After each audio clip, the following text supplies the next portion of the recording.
Hello everyone, welcome to Nakshatra tutorial. Today we are going to learn functions, importance and limitations of statistics. Before starting these three topics, I would like to tell you that if you don't know the meaning of statistics, please go to my first video, because if once you know the meaning of statistics, then these three topics will be very easy to understand. Now let us start with the functions of statistics. Okay, functions of statistics मतलब क्या? Functions means क्या होता है? मतलब statistic हम कहाँ कहाँ use करते हैं, उसका यूज़ क्या है, उसका काम क्या है. ठीक है, पहले मैं 5 पॉइंट्स बता रही हूँ, उसको मैं डिटेली वापस समझाती हूँ. First point is to simplify complex fact. Second is to present fact in definite form.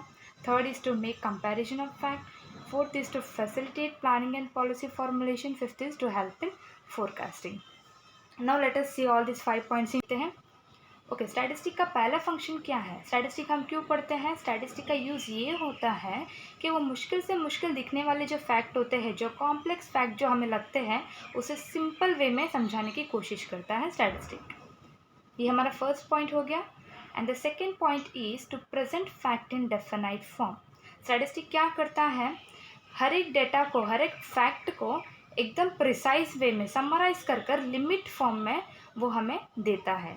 For example, एक क्लास में 100 स्टूडेंट हैं, तो कितने बच्चे पास है, कितने बच्चे फेल है, हर एक का रिजल्ट अगर मुझे अनाउंस करना पड़ेगा, तो सपोज़ मैं ऐसे बोलूँगी कि इस क्लास के बच्चे 99% इस क्लास का आया है रिजल्ट, तो आपको समझ में आ जाएगा कि 100 बच्चों में से 99 बच्चे पास है और बाकी का एक बच्चा फेल है. तो ये क्या होता है? प्रिसाइज वे में, डेफिनाइट वे में, लिमिटेड वे में स्टैटिस्टिक हमें प्रेजेंट करने की कोशिश करता है. तो ये हो गया हमारा second point. And the third point is to make comparison of fact. यहाँ पे आप देख सकते हो इमेज में मैंने एक एग्जांपल दिया है, जैसे कि एक ब्लू हाउस ने फर्स्ट गेम में ज़्यादा स्कोर किया है, फर्स्ट पोजीशन पे है. ग्रीन हाउस जो है सेकंड पे है, थर्ड है येलो हाउस. उसी तरह से दूसरे गेम में क्या है? येलो फर्स्ट पोजीशन पे है, ग्रीन सेकंड और ब्लू थर्ड पोजीशन पे है. तो ये यहाँ से आपको क्या पता चल रहा है? कंपेयर करना बहुत ईजी हो रहा है because of the help of statistic. क्योंकि स्टैटिस्टिक में क्या होता है? हम डेटा प्रेजेंट कर सकते हैं कोई भी वे में, in the way of chart, by bar graph और anything else.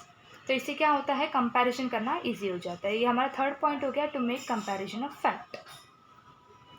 Now the fourth point is to facilitate planning and policy formulation. ये क्या होता है? स्टैटिस्टिक हमें एक और चीज़ का हेल्प करता है. कहाँ हेल्प करता है? कोई नया प्लान करने में या तो नया पॉलिसी अपनाने में. यहाँ पे मैं एक एग्जांपल देना चाहती हूँ. जैसे कि मैं किसी प्रोडक्ट का सेल करती हूँ, तो अगर मुझे पता चलता है कि किस एरिया में मेरा सेल कम है, तो मैं क्या करूँगी? कुछ नया प्लान करूँगी, नया पॉलिसी अपनाऊँगी. जैसे कि डिस्काउंट सिस्टम हो गया, by one get one free scheme हो गया. ऐसे नया पॉलिसीज़ मैं अपना सकती हूँ. ओके, तो हमारा फिफ्थ फंक्शन क्या है स्टैटिस्टिक का? To help in forecasting. Forecasting मतलब क्या होता है कि नेक्स्ट क्या होगा उसका अनुमान लगाना. ठीक है, फॉर एग्जांपल मैंने कोई भी एक प्रोडक्ट दे दिया, किसी भी एक चीज़ का एग्जांपल ले लो, उसका प्राइस हर साल बढ़ रहा है. ये इमेज में देखो, ऊपर ही जा रहा है ग्राफ, राइट? तो हर साल उसका प्राइस बढ़ रहा है. तो मैं अगर आप लोग को पूछूंगी कि नेक्स्ट ईयर क्या होगा, तो आप क्या बोलोगे? मैम प्राइस बढ़ेगा ही, क्योंकि वो हर साल बढ़ रहा है, तो हमें ऐसा लगता है कि नेक्स्ट ईयर भी वो प्राइस बढ़ेगा. तो यहाँ पे स्टैटिस्टिक हमें किस तरीके से हेल्प कर रहा है? ये हमें डेटा प्रोवाइड करके ये हेल्प कर रहा है कि पिछले साल, मतलब पहले के 5-6 साल में क्या है इन्फॉर्मेशन, उसको हम गैदर कर फोरकास्ट कर सकते हैं कि नेक्स्ट क्या होगा.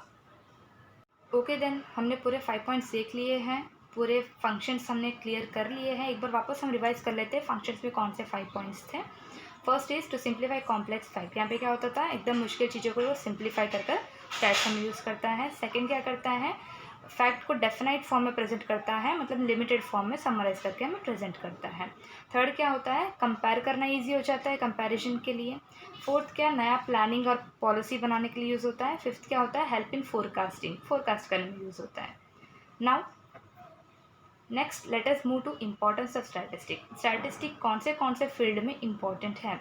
ये 4 फील्ड है जहाँ पे स्टैटिस्टिक बहुत ज़्यादा इंपॉर्टेंट है. कौन से हैं ये 4 sector? First is important to the government, second is important in economics, third is important in economic planning, fourth is importance in business. ठीक है, अब इस चारों सेक्टर को हम डिटेल में देखते हैं. अच्छा, गवर्नमेंट के लिए स्टैटिस्टिक कैसे यूज़फुल है, क्यों इम्पॉर्टेंट है?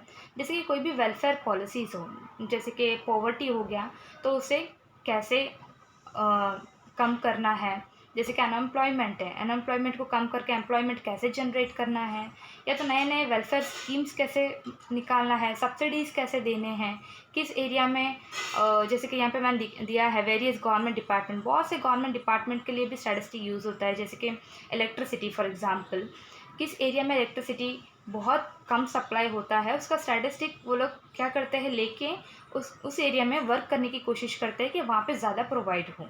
ठीक है, तो इस तरीके से गवर्नमेंट के लिए स्टैटिस्टिक यूज़ है। नाउ इकोनॉमिक्स के लिए कैसे इंपॉर्टेंट है स्टैटिस्टिक, जैसे कि कंजम्पशन, प्रोडक्शन, कॉस्ट, ये जो 3 पॉइंट है ये आपको ज़्यादा डिटेली समझ में आएगा जब हम माइक्रो इकोनॉमिक्स पढ़ेंगे। तो ये आपको यहाँ पे याद रखना है कि इकोनॉमिक्स के लिए कौन से फील्ड में हमें ज़्यादा यूज़फुल लगता है, कहाँ इंपॉर्टेंट लगता है। एक तो consumption, production and cost. Okay, तो हमारा थर्ड पॉइंट है importance in economic planning. Economic planning means होता है नेशंस प्लानिंग। ठीक है, तो यहाँ पे स्टैटिस्टिक कैसे यूज़ होता है, स्टैटिस्टिक की मदद से हमें कहाँ पे सबसे ज़्यादा रिसोर्सेज अवेलेबल है वो पता चलता है, और उसे किस तरीके से हम मैक्सिमम यूज़ कर सकते हैं वो हम देख सकते हैं। ठीक है, ये हो गया हमारा third point, importance in economic planning. And the fourth point is importance in business. Business के लिए भी स्टैटिस्टिक बहुत ज़्यादा यूज़फुल है। कैसे? एस्टेब्लिशिंग इन बिजनेस यूनिट, मतलब कौन सा बिजनेस यूनिट कहाँ पे एस्टेब्लिश, कहाँ पे स्टार्ट करना चाहिए, लोकेशन कैसा होना चाहिए, डिमांड, किस प्रोडक्ट का डिमांड सबसे ज़्यादा है ताकि हम वही वाला प्रोडक्ट सबसे ज़्यादा प्रोड्यूस कर सकें।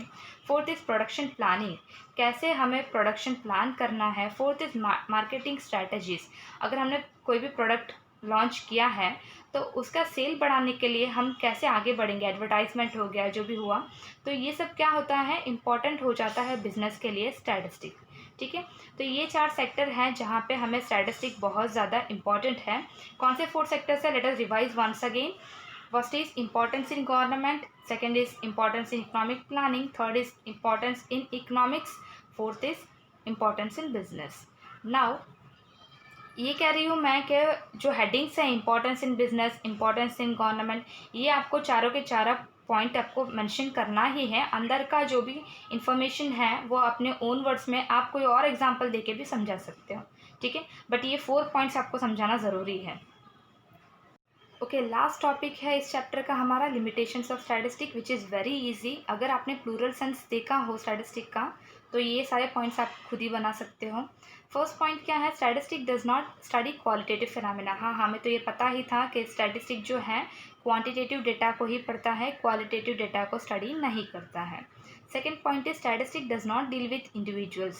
स्टैटिस्टिक जो है एग्रीगेट फैक्ट को ही स्टडी करता है, इंडिविजुअल फैक्ट को वो स्टडी नहीं करता है। Third is statistic can be misused. हाँ, स्टैटिस्टिक मिसयूज़ भी हो सकता है। फॉर एग्जांपल, कंपनी ए है, कंपनी बी है, मैं 3-3 साल का डेटा अगर बताना चाहूँगी, मैंने खाली एवरेज में आपको बता दिया है कि कंपनी ए का जो है प्रॉफिट आफ्टर 3 ईयर्स 2000 है, कंपनी बी का भी प्रॉफिट जो है 2000 है। तो आप कहाँ पे इन्वेस्ट करोगे? आप बोलोगे दोनों ही सही है, दोनों 2000 का प्रॉफिट कमा ही रही है।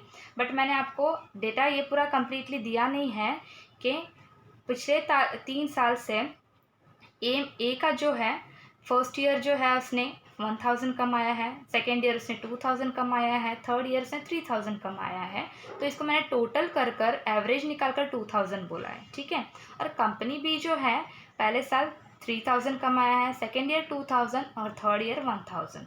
अभी आप कौन सी कंपनी अच्छा बोलोगे? कंपनी ए, क्योंकि वो हर ईयर अपना इनकम बढ़ा रहा है, और कंपनी बी जो है हर ईयर उसका इनकम घट रहा है। बट अगर मैंने एवरेज में बता दिया हो सारा डेटा, मतलब मीन निकाल कर एवरेज निकाल कर बता दिया है कि 2000 है आफ्टर 3 ईयर्स, तो आपको तो आधा इन्फॉर्मेशन जो मिला है वो पहले का नहीं मिला है। तो यहाँ पे क्या होता है, स्टैटिस्टिक का ऐसे भी मिसयूज़ हो सकता है। ठीक है, फोर्थ पॉइंट क्या है, only experts can make best possible use of statistic. हाँ, स्टैटिस्टिक का यूज़ सबसे ज़्यादा एक्सपर्ट्स के लिए होता है। And the fifth one is statistic data should be uniform. Only uniform data he statistic पढ़ सकता है। फॉर एन होमोजीनियस होना चाहिए डेटा, यूनिफॉर्म होना चाहिए।